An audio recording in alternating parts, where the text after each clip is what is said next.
Salut à tous, chers amis, je suis Rivaros Swadianokam, juriste en droit du travail. Aujourd'hui, je reviens avec une problématique intéressante, hein. Vous savez, en faisant la veille juridique, je suis tombé sur une problématique intéressante qui a été évoquée par on va dire, par les tabloïds en rapport avec le droit du travail. Donc, on revient sur la proposition de loi qui a été initiée par un parlementaire en début du mois de juillet et qui propose justement de mettre en place, d'instituer un nouveau congé dit congé climatique. Vous savez, récemment au mois de juillet, on a eu des périodes, n'est-ce pas, de forte chaleur qui ont conduit notamment à la fermeture de plusieurs écoles, qui ont conduit certaines entreprises à stopper leurs activités, qui ont conduit certaines entreprises justement à faire même du télétravail, hein, pour beaucoup d'entre elles, justement parce que les conditions climatiques ne permettait pas aux salariés de se rendre sur leur lieu de travail. Tellement il faisait chaud, tellement la canicule était à son pic et les écoles ne pouvaient plus ouvrir. Du coup, les enfants étaient obligés de rester à la maison, de ne pas aller à l'école et les parents ont été obligés justement de prendre des dispositions pour pouvoir les garder. Donc c'est fort de cela qu'un parlementaire a décidé de faire une proposition de loi à l'Assemblée nationale. Et cette proposition de loi-là doit normalement être examinée à la rentrée. Et quel est le contenu de cette proposition de loi-là?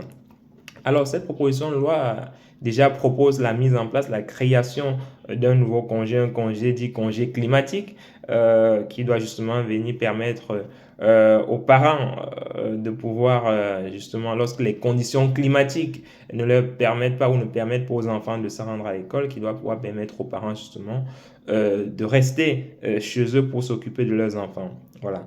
Et pour bénéficier de ce congé climatique qui, après examen de la proposition de loi, sera de 5 jours maximum par an, pour bénéficier de ce congé-là, vous devez avoir un enfant âgé de moins de 16 ans. Ça, c'est la première condition. Et la deuxième condition, c'est que les conditions climatiques au moment de cette demande doivent être extrêmement drastiques et ne pas permettre justement aux enfants de se rendre à l'école. Donc, ce congé doit être justifié par des conditions climatiques extrêmement difficiles au moment de la demande. Si ce n'est pas le cas, il y a de fortes chances que vous ne puissiez pas bénéficier justement de ce congé-là. Donc, c'est une proposition de loi qui a été déposée. Donc, il ne nous reste plus qu'à suivre le cours de son cheminement parlementaire. On verra si cette proposition de loi est adoptée par l'Assemblée nationale et ensuite, si c'est adopté, elle devra passer au Sénat pour adoption également. Et si les deux chambres du Parlement adoptent la loi, elle sera promulguée par le président de la République. Donc, on reste en veille sur cette question, on reste en alerte sur cette question. On vous tiendra informé naturellement de l'évolution par rapport à son cheminement, n'est-ce pas, parlementaire. Voilà.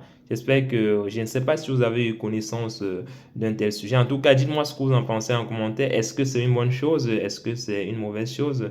Compte tenu encore du contexte, on va dire, budgétaire extrêmement tendu que traverse la France en ce moment. Donc, n'hésitez pas à nous faire part de vos suggestions et de vos impressions en commentaire en ce qui concerne ce sujet-là. Allez, bonne journée à tous les amis, on est ensemble, hein.